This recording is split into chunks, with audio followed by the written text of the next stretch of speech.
I got so many questions about how I process and store turkey fat after I make stock, so I'm going to show you everything I do. This is the fat I took off of my homemade turkey stock that I showed in my previous video. The first thing I like to do when I have the time is clean it. I just put it in a pot with some fresh water and bring it to a boil. Once it comes up to a boil, I cut the burner. And then if it forms any foam like this, you need to scrape that off. I like waiting until the bubbling has stopped to do this. Then I like to filter it by straining it through a couple layers of cheesecloth.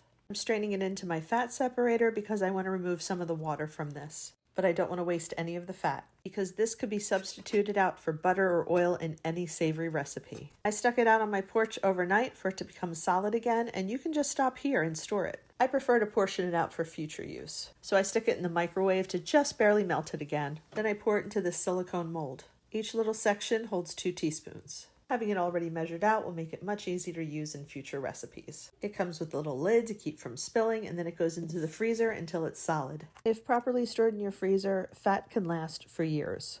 I like wrapping it in wax paper before I put it in a freezer bag, and I also really like popping these little pieces out of the mold. So satisfying. You can find many of the products that I like using on my Amazon storefront, link in profile, and if you purchase anything through my link, I get a tiny commission, so that's fun.